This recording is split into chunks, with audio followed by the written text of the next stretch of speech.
Hello विद्यार्थी मित्रों, तो केम छो मजामां। तो आज આપણે ધોરણ 10 વિષય ગણિત ચેપ્ટર નંબર 7 યામ ભૂમિતિની વાત કરવાના છીએ, જેનો આજે લેક્ચર નંબર 2 છે। આ લેક્ચરમાં આપણે ઉદાહરણ નંબર 1 અને ઉદાહરણ નંબર 2 ની વાત કરીશું। તો આની પહેલાં તમે ઇન્ટ્રોડક્શન લેક્ચર ના જોયો હોય તો ખાસ જોઈ આવો। એમાં આપણે બેઝિક માહિતી આપી છે, દરેક સૂત્રો, અંતરસૂત્ર, પછી આપણે ત્રિકોણનો પ્રકાર, ચતુષ્કોણના પ્રકાર, સમરેખ બિંદુઓ, પછી આપણે વિભાજન બિંદુઓ, પછી આપણે અલગ અલગ સૂત્રો આપ્યા છે। તો તમારે ખાસ ધ્યાન રાખવાના છે। તો તમે હજુ સુધી લેક્ચર ના જોયો તો તમે જોઈ આવી શકો છો। તો ચાલો આપણે ઉદાહરણ નંબર 1થી આપણે શરૂઆત કરીએ। તો એની આપણે પહેલાં તો રકમ વાંચીએ કે બિંદુઓ છે જેના યામ અહીંયા આપણને આપેલા છે કે 3 અને 2 એક બિંદુ છે એના યામ છે, એક બિંદુને યામ છે -2 અને -3, અને ત્રીજા બિંદુને યામ છે 2 અને 3। તો આ ત્રણેય બિંદુ ભેગા થઈ અને એક ત્રિકોણ બનાવશે। આપણને એવો પ્રશ્ન પૂછ્યો છે, જો આ ત્રિકોણ બનાવે તો રચાયેલા ત્રિકોણનો પ્રકાર કયો છે। તો આપણે અંતરસૂત્રના આધારે ત્રણેય બાજુના માપ શોધવા પડશે, અને પછી આપણે જો માપ સરખા થાય તો સમબાજુ ત્રિકોણ ત્રણેય બાજુના, જો બે બાજુના માપ સરખા થાય તો દ્વિબાજુ ત્રિકોણ, અને જો એક પણ બાજુના માપ સરખા ના થાય તો વિષમ બાજુ અથવા કાટકોણ ત્રિકોણ હશે। પણ જો કાટકોણ ત્રિકોણમાં પાયથાગોરસના પ્રમેય મુજબ કર્ણનો વર્ગ એ બે બાજુના વર્ગના સરવાળા જેટલો થાય તો એ કાટકોણ ત્રિકોણ હશે અથવા વિષમ બાજુ ત્રિકોણ હશે। તો જેને પણ સમજણ પડી ગઈ હોય એ જાતે ગણતરી કરી શકે છે, અથવા એક દાખલો તો મારા સાથે પણ તમે ચેક કરી શકો છો। તો ચલો આપણે હું અહીંયા ગણાવું છું। ધારો કે અહીંયા આપણને કોઈ ત્રિકોણ આપેલો છે, તો અહીંયા આપણે દોરવાનો પ્રયત્ન કરીએ કે અહીંયા આપણને આપેલો છે ત્રિકોણ। આ આપણે અહીંયા કોઈ ત્રિકોણ દોર્યો। હાલ આપણને કોઈ આઈડિયા નથી કે કયો ત્રિકોણ છે, તો આપણે સિમ્પલી એમને ખાલી એક ત્રિકોણ દોરવાનો પ્રયત્ન કર્યો છે। સમજણ પડી ગઈ? અને એના આપણને શિરોબિંદુના યામ આપેલા છે, તો આપણે લખી દઈએ યામ અહીંયા। તો ચલો આપણે લખી દઈએ। તો અહીંયા આપણે નામ આપી દઈએ, પહેલાં તો A, B અને C। તો એના યામ શું છે અહીંયા 3 અને 2, પછી બીજા બિંદુના યામ છે -2 અને -3, અને ત્રીજા બિંદુના યામ છે 2 અને 3। તો હવે અહીંયા આપણે જો અંતરસૂત્ર દ્વારા ABનું માપ શોધીશું, પછી BCનું માપ શોધીશું, અને પછી ACનું માપ શોધીશું, અને પછી કઈ બાજુ સરખી છે, કેટલી બાજુ સરખી છે એના આધારે આપણે ત્રિકોણ નક્કી કરીશું। તો ચલો આપણે અંતરસૂત્રના આધારે શોધીએ અહીંયા। તો અહીંયા આપણે શોધીએ, તો સૌપ્રથમ તો આપણે ABનું માપ શોધીશું અહીંયા। તો ચલો આપણે શોધી લઈએ। તો આપણે સૂત્ર તમને યાદ જ છે, મેં આગલા લેક્ચરમાં કરાવ્યું જ હતું કે અહીંયા ABનો વર્ગ બરાબર શું થશે, અહીંયા x1 - x2 નો વર્ગ પ્લસ y1 - y2 નો વર્ગ। તો અહીંયા જો ABમાં x1 કેટલું છે, એટલે કે જો જે એનો x યામ હોય એને આપણે x1 કહીશું, એટલે કે અહીંયા શું છે 3 છે જુઓ। તો 3 અને x2 શું બનશે, બીનો x યામ, એટલે કે અહીંયા -2 બનશે। તો અહીંયા માઇનસ એકવાર આવશે, અને પછી x2 -2 છે એટલે 2 વાર માઇનસ આવશે, પછી આખાનો વર્ગ। સમજણ પડી ગઈ? પ્લસ y1 કેટલા છે અહીંયા જો, એટલે કે એનો y આમ 2, તો લખી દઈએ 2, પછી માઇનસ નિશાની, અને y2 છે એ બીનો y આમ બનશે, એટલે કે -3। હવે -3 પછી આખા કૌંસનો વર્ગ। સમજણ પડી ગઈ અહીંયા? તો જુઓ હવે કૌંસની અંદર 3 અને -2 અને -2 તો +2 બનશે, માઇનસ પ્લસ બનશે, અને પછી કૌંસનો વર્ગ। આગળ 2, હવે માઇનસ અને -3 તો માઇનસ પ્લસ બનશે, +3 કૌંસનો વર્ગ। હવે 3 + 2 કેટલા થશે 5, તો કે 5નો વર્ગ, અને 2 + 3 એ પણ 5 થશે, તો 5નો વર્ગ। 5નો વર્ગ કેટલો થાય 25 થશે, અને અહીંયા પણ 25 થશે, અને 25 અને 25નો સરવાળો અહીંયા 50 થશે। તો 50 આપણને શું મળ્યું, અહીંયા ABનો વર્ગ મળ્યો અહીંયા આપણને। તો આપણે એને હાઇલાઇટ કરી દઈએ કે ABનો વર્ગ આપણે અહીંયા હાઇલાઇટ કરી દીધું છે। સમજણ પડી ગઈ? પણ અહીંયા આપણે AB બાજુ શોધીશું। તો અહીંયા જો AB બાજુ શોધવા માટે આપણે શું કરીશું, હવે તો અહીંયા બંને બાજુ આપણે વર્ગમૂળ લઈશું। તો અહીંયા જો વર્ગમૂળ લઈએ તો વર્ગ નીકળી જશે ABની બાજુનો, તો અહીંયા AB વધ્યા, અને પેલી સાઈડ વર્ગમૂળની અંદર 50 આવશે। સમજણ પડી ગઈ? હવે આપણે 50ના અવયવ લઈએ સાઈડમાં। તો ચાલો આપણે અવયવ લઈએ અહીંયા કે 50ના અવયવ શું બનશે। તો અહીંયા આપણે સાઈડમાં 50ના અવયવ લેવાનો પ્રયત્ન કરીએ। તો 50ને આપણે 2 વડે ભાગીશું તો 25 બનશે, 25ને 2 વડે ભાગી શકાશે નહીં, પછી 3 વડે પણ નહીં ભાગી શકાય કેમ કે 3 × 8 = 24 થશે. 5 વડે ભાગીએ તો 5 વડે ભાગી શકાય છે કે હા 5 પાયો પાયો 25 અને પછી 5 પોતે એવી ભાજ્ય સંખ્યા છે તો 5 × 5. તો આપણને અવયવ શું મળ્યા 50ના? અહીંયા જુઓ તમે કે 2 અને પછી 5નો વર્ગ. તો 2 × 5નો વર્ગ આપણે લખી શકીએ કૌંસમાં. તો ચાલો લખી દઈએ અંદર કૌંસની અંદર 2 × 5નો વર્ગ કેમ કે 5 × 5 છે એટલે આપણે ડાયરેક્ટ 5નો વર્ગ લખ્યો છે. હવે જો 5નો વર્ગ છે ને વર્ગમૂળ છે તો બંને નીકળી જશે તો 5 બહાર આવશે પણ 2 બહાર આવી શકશે નહીં એટલે 2 વર્ગમૂળની અંદર જ રહેશે. તો આપણને ABની કિંમત મળી 5 × વર્ગમૂળની અંદર 2. સમજ પડી ગઈ? આને પણ આપણે હાઇલાઇટ કરી લઈએ. હવે AB વર્ગને કેમ હાઇલાઇટ કર્યો છે તો એની આપણે આગળ જરૂર પડશે અને ABની પણ આપણે જરૂર પડશે. તો આપણને મળી ગયું ABનું માપ. હવે આપણે અહીંયા BCનું માપ શોધીશું. ચલો શોધી લઈએ. અલગ પેનનો આપણે ઉપયોગ કરીશું કે અહીંયા BCનો વર્ગ બરાબર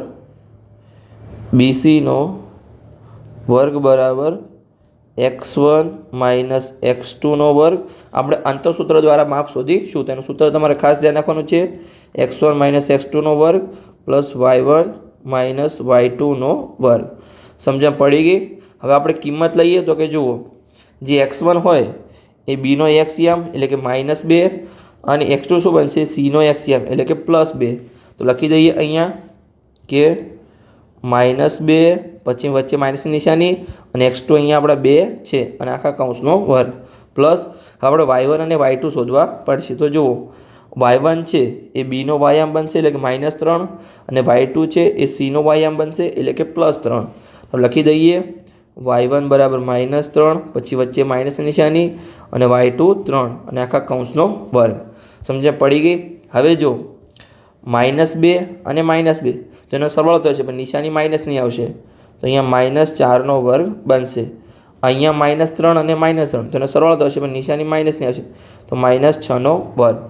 હવે -4નો વર્ગ કેટલો થાય તો +16 થાય. આપણે મેં કીધું હતું અંતરસૂત્ર કદાપી પણ ઋણ આવશે નહીં. ઋણ સંખ્યાનો વર્ગ તમારો ધન જ થશે.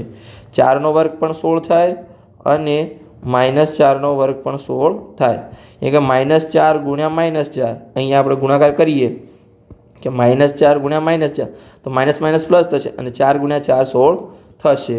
સમજ્યા પડી ગઈ? અહીંયા આપણે રફ એને રિમૂવ કરી દઈએ તો -4નો વર્ગ અહીંયા 16 અને -6નો વર્ગ +36 થશે. સમજ્યા પડી ગઈ?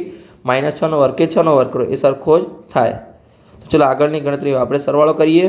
તો જો 16માં આપણે 36 ઉમેરીશું તો કેટલા આવશે? અહીંયા 52 થશે.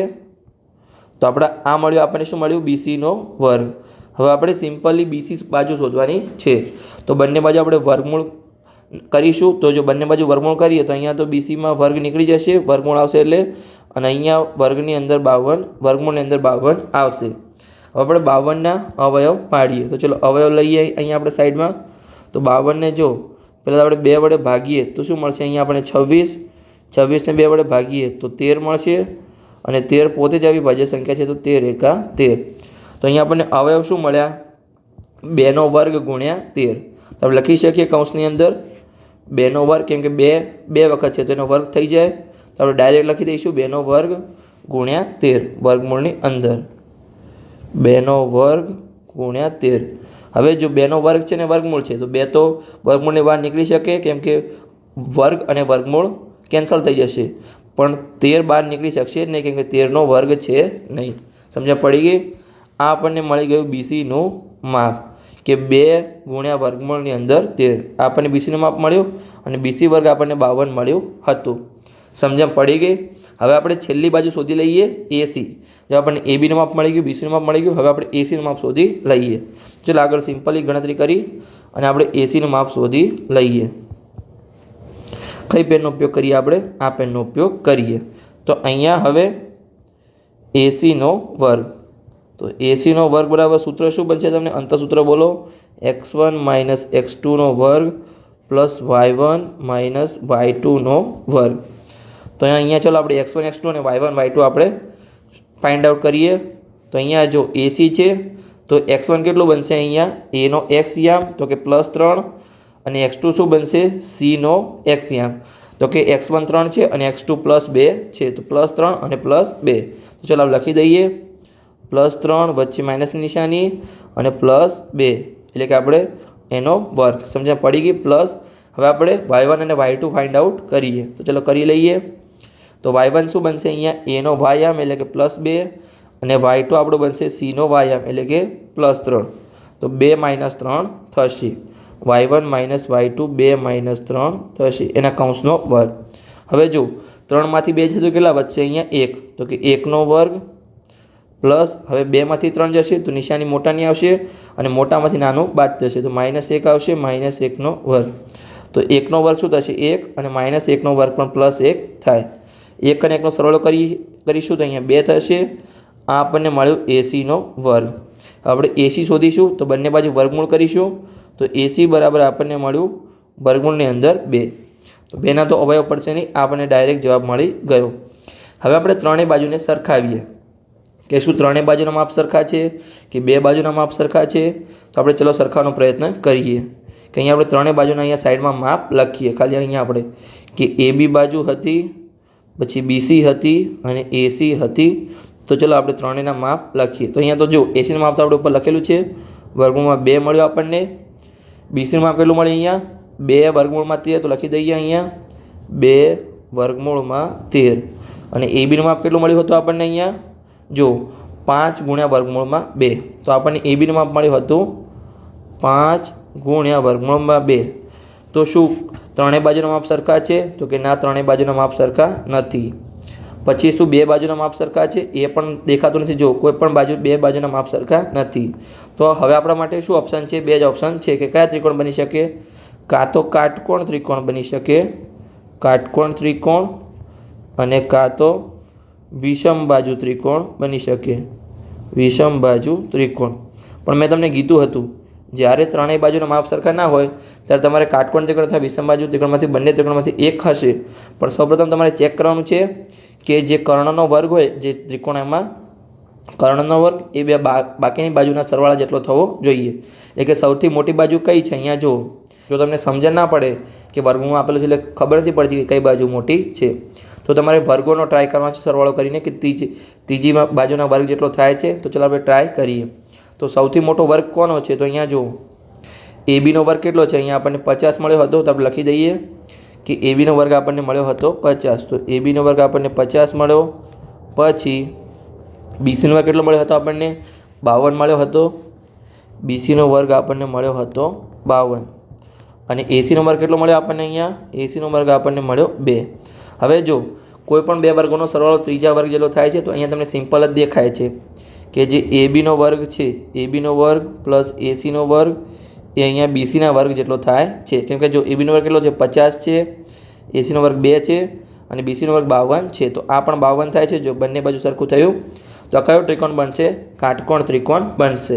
આ તમને મેં સમજાવવા માટે લખ્યું છે. હવે આપણે સિમ્પલી થિયરિટિકલ લખી દઈએ સરખી રીતે. તો ચલો આપણે લખી દઈએ અને આપણા રફ વર્ગને રિમૂવ કરી દઈએ. તો તમને સમજણ પડી ગઈ? આ તમારે આવી રીતે સમજવાનું છે અને ડાયરેક્ટ તમારે ગોખવા નથી, સમજીને જવાબ લખવાનો પ્રયત્ન કરવાનો છે.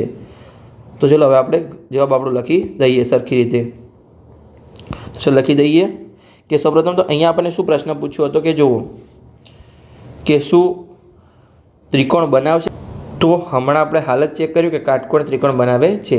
તો ચલો આપણે સિમ્પલી લખી દઈએ કે કાટકોણ ત્રિકોણ બનાવશે. તો ચલો આપણે નીચે જવાબમાં લખી દઈએ કે અહીંયા શું બનતું હતું આપણે કે અહીં BCનો વર્ગ બનતો હતો. એટલે કે BCનો વર્ગ આપણને 52 આપેલો હતો કે BCનો વર્ગ બરાબર ABનો વર્ગ પ્લસ ACનો વર્ગ હોવાથી પાયથાગોરસના પ્રમેય મુજબ શું બનશે? અહીંયા ત્રિકોણ ABC કાટકોણ ત્રિકોણ છે. સમજણ પડી ગઈ? કાટકોણ ત્રિકોણ કેવી રીતે? તો કે જો અહીંયા હું તમને દોરીને પણ સમજાવું છું કેવી રીતે ABC કાટકોણ ત્રિકોણ બનશે. ડાયરેક્ટ તમારે નહીં લઈ લેવા કે કયો ખૂણો કાટકોણો છે, કયું કર્ણ છે. તો જો આપણે કોઈ ત્રિકોણ દોર્યો. હવે આના આપણે યામ કેવી રીતે આપીશું? તો કે જુઓ અહીંયા BC આપણું કર્ણ બનતું હતું. કેમ કે કર્ણનો વર્ગ એ બાકીની બે બાજુના સરવાળા જેટલો થાય. તો અહીંયા આપણે કર્ણ BC લઈશું. હવે જો જે તમારો કાટખૂણો કયો હશે, જે અહીંયા કાટખૂણો હોય, જે આ બંને સરવાળો હોય એમાં જે પણ કોમન હોય એમાં કોમન શું છે, જો એમાં આમાં પણ A છે અને આમાં પણ A છે, તો આપણો કાટખૂણો A બનશે. અને જો B અને C સિવાય બાકીની સંખ્યા કઈ હતી, તો A બાકી હતી. તો કાટખૂણાની સામેની બાજુને કર્ણ કહેવાય અને કર્ણનો વર્ગ એ બાકીની બાજુના સરવાળા જેટલો થાય. તો સમજણ પડી ગઈ. ડાયરેક્ટ તમારે આવી રીતે નથી લખી, આવી તમે કાટકોણ ત્રિકોણ દોરશો, અહીંયા A, અહીંયા B અને અહીંયા C, તો અહીંયા તો B આપણો કાટખૂણો બનશે, પણ આપણે B કાટખૂણો નથી. એ તમારે ખાસ ધ્યાન રાખવાનું છે. ગણતરી કરીને આપણે ચેક કર્યું છે. સમજણ પડી ગઈ. તો ચલો આપણે આગળ હવે ઉદાહરણ નંબર 2 સોલ્વ કરીએ. ઉદાહરણ 1માં સિમ્પલી ખબર પડી ગઈ. આપણે અંતસૂત્ર દ્વારા ત્રણેય બાજુના માપ શોધ્યા, પછી ત્રણેય બાજુના માપને સરખાવ્યા કે સરખા નથી, પછી આપણે વિષમ બાજુ ત્રિકોણ અને કાટકોણ ત્રિકોણ નક્કી કર્યું, અને પછી આપણે નક્કી કર્યું કે આ બંનેમાંથી કયો છે. તો આપણે પહેલાં પાયથાગોરસના પ્રમેય મુજબ એની સાબિત કર્યું કે આ સાબિત થાય છે. કર્ણનો વર્ગ એ બાકીની બાજુના જે સરવાળા જેટલો થાય છે, તો કે આ સાબિત થયું, તો કાટકોણ ત્રિકોણ છે. અને જો સાબિત ના થાય તો વિષમ બાજુ ત્રિકોણ હોત. તો સિમ્પલી આપણું ઉદાહરણ 1 પૂર્ણ થઈ ગયું છે. હવે આપણે ઉદાહરણ 2 સોલ્વ કરીએ. તો ઉદાહરણ 2માં શું આપેલા છે આપણને કે બિંદુઓ A જેના યામ આપેલા છે 1 અને 7, Bના યામ છે 4 અને 2, Cના યામ છે -1 અને -1, અને બિંદુઓ Dના યામ છે -4 અને +4. તો એ ચોરસના શિરોબિંદુઓ છે તેમ દર્શાવો. એટલે કે અહીં આપણે સાબિત કરવાનું છે કે આ જે ચારે બિંદુ છે એ ચોરસના શિરોબિંદુ છે. તો પહેલાં તો આપણે આકૃતિ દોરીએ. અહીંયા ચોરસની આપણે આકૃતિ દોરીએ. તો ચલો સિમ્પલી આપણે દોરવાનો પ્રયત્ન કરીશું. તો અહીંયા બનશે આપણું ચોરસ. ચલો આપણે બનાવવાનો પ્રયત્ન કરીએ. આપણે સિમ્પલી એક આકૃતિ બનાવી છે. હવે એના આપણે યામના નામ આપી દઈએ કે અહીંયા શિરોબિંદુ છે A, B, C અને D. પછી એના યામ કયા છે, તો એના યામ છે 1 અને 7, પછી Bના યામ છે +4 અને +2, Cના યામ છે -1 અને -1, અને Dના યામ છે -4 અને +4. સમજણ પડી ગઈ. હવે આ ચોરસ બનાવે છે એવું આપણે દર્શાવવાનું છે. તો ચોરસની સાબિતી શું, ચોરસ હોવા માટે શું હોવું જરૂરી છે, તો કે ચારે બાજુનું પહેલાં તો માપ સરખું હોવું જોઈએ. એટલે કે AB = BC = CD = AD હોવું જોઈએ. ચારે બાજુનું માપ તો સરખું હોવું પડે, પણ જેના વિકર્ણો છે, એટલે કે આ વિકર્ણો અંદર જે છે આ AC વિકર્ણ અને આ જે BD વિકર્ણ છે એનું માપ પણ સરખું હોવું જોઈએ. AC = BD. આ જો સાબિત થાય, આ બંને સાબિતી સાબિત થાય કે ચારે બાજુના માપ સરખા છે અને વિકર્ણોના માપ સરખા છે બંને, ત્યારે જે ચોરસ બનશે. તો આપણે અહીંયા અંતસૂત્રથી ચારે બાજુના માપ શોધવા પડશે, પછી વિકર્ણોના માપ શોધવા પડશે યામના આધારે, અને પછી આપણે સાબિતી નક્કી કરીશું. તો જેને હિન્ટ મળી ગઈ હોય એ જાતે ગણતરી કરી શકે છે. અહીંયા હું ગણાવીશ. તો હવે ચલો આપણી ગણતરી ચાલુ કરીએ. તો સૌપ્રથમ અહીંયા આપણે ABનું માપ શોધીશું. તો અહીંયા ABનો વર્ગ બરાબર x1 - x2 નો વર્ગ પ્લસ y1 - y2 નો વર્ગ. તો x1 શું બનશે, એનો x યામ, તો અહીંયા શું છે, જો +1 છે તો +1, પછી x2 શું બનશે, Bનો x યામ, તો +4 છે તો +4 આખા કૌંસનો વર્ગ. પછી y1 શું બનશે, અહીંયા જો એનો x યામ તો કે 7, અને y2 શું બનશે, Bનો y યામ તો કે 2, તો કે 2નો વર્ગ કૌંસને. હવે જો 1માંથી 4 જશે તો શું વધશે, -3, તો કે -3નો વર્ગ, અને 7માંથી 2 જશે તો 5નો વર્ગ, તો અહીંયા 5નો વર્ગ. હવે -3નો વર્ગ કેટલો થશે, 9 થશે, કેમ કે પ્લસ જ થાય, કોઈ પણ માઇનસ સંખ્યાનો વર્ગ પણ પ્લસ જ થાય, એટલે કે -3નો વર્ગ અને +3નો વર્ગ સરખો જ થશે. સમજણ પડી ગઈ. હવે 5નો વર્ગ 25 થશે. સરળ કરીએ, 25માં 9 ઉમેરીએ તો 34 થશે. આ આપણને મળ્યું ABનો વર્ગ. હવે આપણે બંને બાજુ વર્ગમૂળ કરીએ તો જો ABનો વર્ગ છે ત્યાં વર્ગ નીકળી જશે, અને આ સાઈડ વર્ગમૂળની અંદર 34 આવશે. આ આપણને મળ્યું AB બાજુનું માપ. હવે જો 34 આપણે અવયવ પાડીશું, તમને સિમ્પલી ખબર જ છે કે 17 દુ 34 થાય, તો કોઈ પણ વર્ગમૂળમાંથી બહાર નીકળશે નહીં. તો વર્ગમૂળની અંદર આપણે 34 એમના એમ જ રાખીશું. સમજણ પડી ગઈ. અહીંયા કોઈ પણ સંખ્યાનો વર્ગ નથી, એટલે વર્ગમૂળની બહાર નીકળશે નહીં. તો ચલો આગળ હવે આપણે BCનું માપ શોધીએ. તો અહીંયા આપણે અલગ પેનનો ઉપયોગ કરીએ કે અહીંયા આપણે BCનું માપ શોધીએ.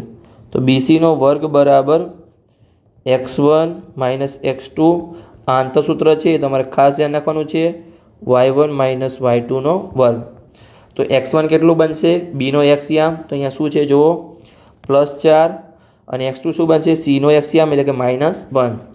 તો કે 4 વચ્ચે માઇનસ નિશાની અને x2 -1 છે આખા કૌંસનો વર્ગ. સમજણ પડી ગઈ? અહીંયા આપણે સરખી રીતે લખી દઈએ કે આખા કૌંસનો વર્ગ. પછી y1 અને y2. તો y1 છે એ બીનો વાયામ છે તો કે +2 અને y2 સીનો વાયામ છે એટલે કે -1. એટલે કે +2 માઇનસ નિશાની પછી y2 -1 અને આખા કૌંસનો વર્ગ.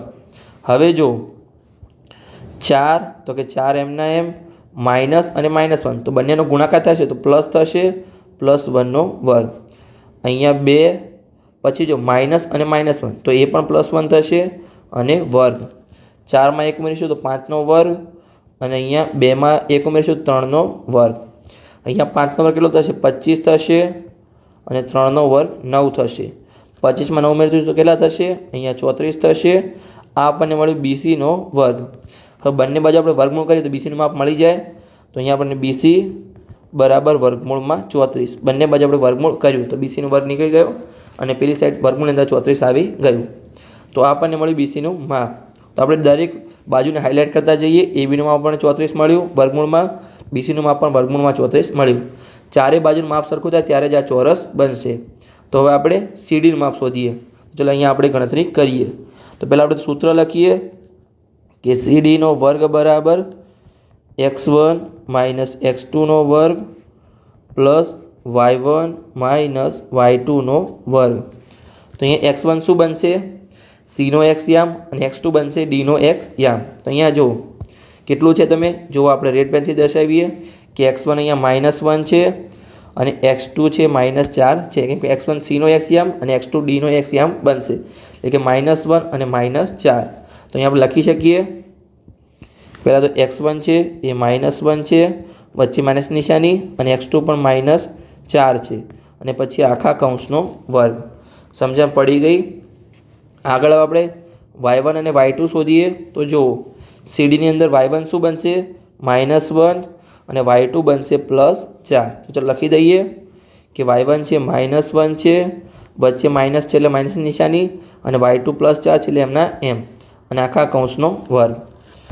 હવે જો અહીંયા શું બનશે? -1 હવે માઇનસ ગુણ્યા -4 તો +4 બનશે આખા કૌંસનો વર્ગ. પછી અહીંયા જો -1 અને -4 તો બંનેનો સરવાળો થશે પણ નિશાની માઇનસની આવશે તો -5નો વર્ગ. સમજણ પડી ગઈ? અહીંયા જો +4માંથી 1 નીકળવાનો છે કેમ કે અહીંયા -1 +4 છે તો +3 વધશે એટલે કે +3નો વર્ગ. અને અહીંયા આપણને મળ્યું -5નો વર્ગ કેટલો થાય? 25 થાય. તમને ખબર છે માઇનસ અને પ્લસ સંખ્યાનો વર્ગ સરખો જ થાય. તો અહીંયા 3નો વર્ગ 9 થશે +25 તો 25માં 9 ઉમેરશું તો 34 બનશે. આ આપણને મળ્યું CDનો વર્ગ. હવે બંને બાજુ આપણે વર્ગમૂળ કરીએ તો CDનું માપ મળી જાય. તો બંને બાજુ આપણે વર્ગમૂળ કરીશું તો વર્ગ નીકળી જશે, CD એમને એમ આવશે અને પેલી સાઈડ વર્ગમૂળમાં 34 આવશે. આ આપણને મળ્યું CDનું માપ. સમજ્યા પડી ગઈ? હવે આપણે ચોરસની છેલ્લી બાજુનું માપ શોધીએ. ADનું માપ આપણે શોધવાનું છે એટલે કે આ ચોરસની છેલ્લી બાજુ છે AD એનું માપ આપણે શોધવાનું છે. ચલો સિમ્પલી આપણે શોધી લઈએ. તો ચલો શોધીએ. તો આપણે સૂત્ર લખીશું કે ADનો વર્ગ બરાબર x1 માઇનસ x2નો વર્ગ પ્લસ y1 માઇનસ y2નો વર્ગ. સમજણ પડી ગઈ? હવે x1 x2 શું બનશે? x1 છે એ એનો એક્સયામ અને x2 છે ડીનો એક્સયામ બનશે. ચાલો આપણે કરી લઈએ કે x1 અહીંયા +1 બનશે અને x2 આપણો -4 બનશે. ચાલો લખી દઈએ +1 અને -4. તો અહીંયા x1 +1 વચ્ચે માઇનસ નિશાની અને x2 આપણો -4 અને આખા કૌંસનો વર્ગ. સમજ્યા પડી ગયા આટલા સુધી? તો હવે આગળની ગણતરી કરીએ આપણે y1 અને y2 શોધીએ. તો y1 અને y2 શું બનશે? y1 છે એ એનો વાયામ તો અહીંયા +7 અને y2 બનશે આપણા +4 એટલે 7માંથી 4 માઇનસ થશે. ચલો કરી લઈએ.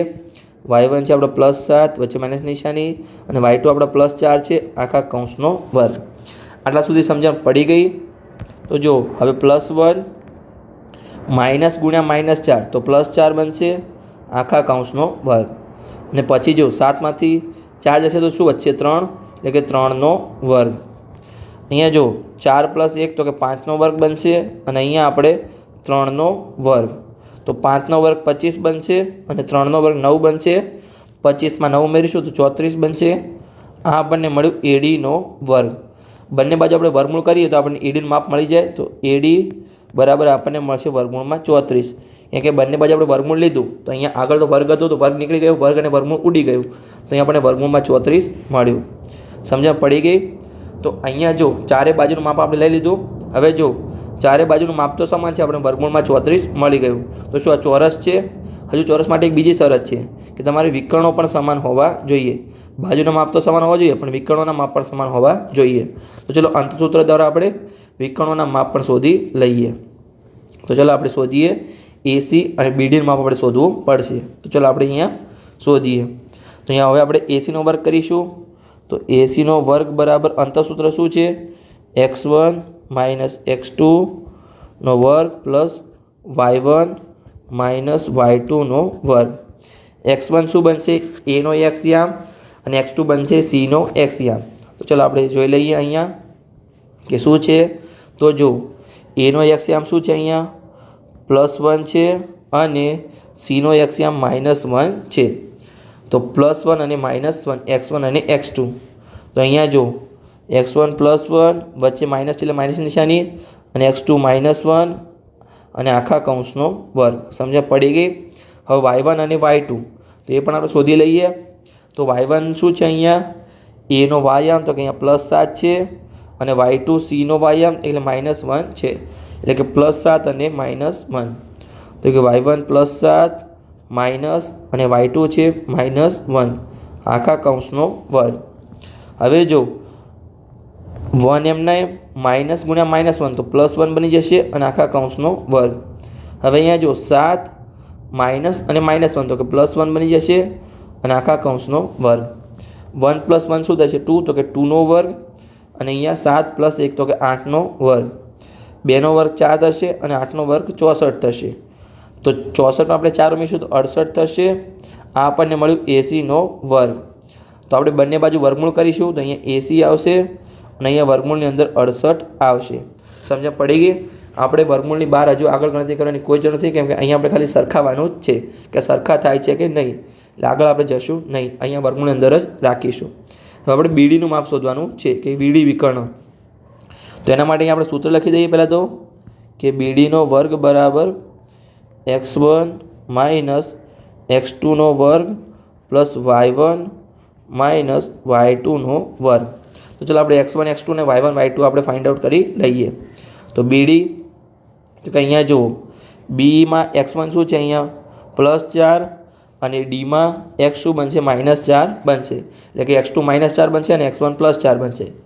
તો અહીંયા 4 અને -4 તો અહીંયા 4 પછી વચ્ચે માઇનસ છે એટલે માઇનસ અને x2ની કિંમત પણ -4 છે એટલે 2 વખત માઇનસ આવ્યા. પછી આખા કૌંસનો વર્ગ. હવે આપણે y1 અને y2 ફાઇન્ડ આઉટ કરીએ બીડીની અંદર. તો કે જો y1 શું બનશે? b નો વાયામ તો કે અહીંયા +2 છે અને y2 આપણને મળશે d નો વાયામ એટલે કે +4 છે. તો કે 2 અને 4 તો કે y1 છે 2 વચ્ચે માઇનસ એટલે માઇનસ નિશાની અને y2 +4 એટલે એમના એમ આખા કૌંસનો વર્ગ. સમજણ પડી ગયા એટલા સુધી? તો હવે જો કૌંસની અંદર 4 માઇનસ અને -4 તો સરવાળો થશે, માઇનસ પ્લસ થશે, +4 આખા કૌંસનો વર્ગ. સમજણ પડી ગઈ? આ તમારે ખાસ ધ્યાન રાખવાનું છે. ગુણાકારમાં માઇનસ પ્લસ થાય, પછી ગુણાકારમાં જો માઇનસ અને પ્લસ હોય તો માઇનસ થશે અને પ્લસ હોય ત્યારે પણ પ્લસ થશે. એટલે સમજણ પડી ગઈ? જ્યારે એક માઇનસ હોય ત્યારે જવાબ તમારો માઇનસ આવશે. જો બંને માઇનસ હોય અથવા બંને પ્લસ હોય ત્યારે તમારો જવાબ પ્લસ જ આવશે. તમારે ખાસ ધ્યાન રાખવાનું છે ગુણાકારની અંદર. આ બેઝિક ગણિત તમને આવડવું જ જોઈએ. હવે તમે ધોરણ 10માં આવ્યા છો. તો આગળ હવે જો 2 માંથી 4 જશે તો -2 નો વર્ગ આવશે. અહીંયા 4 અને 4 તો કે 8 નો વર્ગ અને -2 નો વર્ગ શું બનશે? અહીંયા 4 બનશે. તો 8 નો વર્ગ 64 અને 64માં 4 ઉમેરીશું તો આપણને મળશે અહીંયા 68. આ આપણને મળ્યું બીડીનો વર્ગ. બંને બાજુ આપણે વર્ગમૂળ લઈએ તો બીડી બરાબર આપણને મળ્યું વર્ગમૂળની અંદર 68. સમજણ પડી ગઈ? હવે આપણે સરખાવીએ કે ચારે બાજુના માપ અને બે વિકર્ણોના માપ સરખા છે કે નહીં. તો ચાલો આપણે સરખાવવાનો પ્રયત્ન કરીએ. તો આપણે ચારે બાજુ શું હતી? અહીંયા જુઓ આપણે શું સરખાનું છે કે ચારે બાજુ એટલે કે AB, BC, CD અને ADના માપ સરખા છે. તો જોઈએ આપણે જુઓ કે ABનું માપ વર્ગમૂળ 34, તો એ છે બાજુઓનું. BCનું માપ એ પણ વર્ગમૂળમાં 34. પછી CDનું માપ એ અહીંયા વર્ગમૂળ આવશે. સોરી, આપણું વર્ગમૂળ લખવાનું રહી ગયું. આ તમારે ખાસ ધ્યાન રાખવાનું છે. સોરી, અહીંયા CDનો વર્ગ છે એટલે વર્ગમૂળ નહીં આવે. મને થોડું કન્ફ્યુઝન થયું હતું. તો CD એ પણ વર્ગમૂળમાં 34 છે અને AD એ પણ વર્ગમૂળમાં 34 છે. તો આપણે ચારેય બાજુના માપ તો સરખા જ છે. આપણે બંને વિકર્ણોના માપ સરખા કરવાના છે. તો બંને વિકર્ણો આપણા કયા છે? જુઓ, AC અને BD એના માપ સરખા છે. તો આપણે શોધ્યા જ છે, આપણે ચેક કરી લઈએ. તો ACનું માપ આપણને અહીંયા શું મળ્યું હતું? વર્ગમૂળની અંદર 68. આ આપણને ACનું માપ મળ્યું છે. અને BDનું માપ આપણને કેને મળ્યું? એ પણ આપણને વર્ગમૂળમાં 68 મળ્યું. તો એ પણ આપણા સરખા છે. તો આપણે જવાબમાં લખી શકીએ હવે. તો ચલો આપણો જવાબ આપણે લખી દઈએ કે અહીંયા ચારે બાજુના માપ સરખા છે અને બે વિકર્ણોના માપ સરખા છે, એટલે કે આ ચોરસ છે. તો ચલો આપણે જવાબ લખી દઈએ. સરખી રીતે આપણો જવાબ સિમ્પલી લખી દઈએ કે અહીં AB બરાબર BC બરાબર CD બરાબર AD આવું હોવાથી, એટલે કે ચારે બાજુનો માપ સરખા હોવાથી ચતુષ્કોણ ABCD સરખી લખી શકીએ. ચતુષ્કોણ ABCDની ચારે બાજુઓના અંતર અથવા માપ સમાન છે. અંતર સમાન છે અને AC બરાબર BD એટલે કે આપણા વિકર્ણો હતા AC અને BD એ બંને સમાન છે. એ હોવાથી વિકર્ણો પણ સમાન છે. વિકર્ણોના અંતર પણ સમાન છે. આથી ચતુષ્કોણ ABCD એ એક ચોરસ છે. તો સિમ્પલી આપણો પ્રશ્ન સાબિત થઈ ગયો. અહીંયા આપણો લેક્ચર નંબર 2 પૂર્ણ થઈ ગયો. આ લેક્ચરમાં આપણે ઉદાહરણ નંબર 1 અને ઉદાહરણ નંબર 2 ડિટેલમાં ગણ્યા. તો લેક્ચર સારો લાગ્યો હોય તો ચેનલને સબસ્ક્રાઈબ કરી શકો છો અને તમારા મિત્રો સાથે વિડીયોને શેર પણ કરી શકો છો.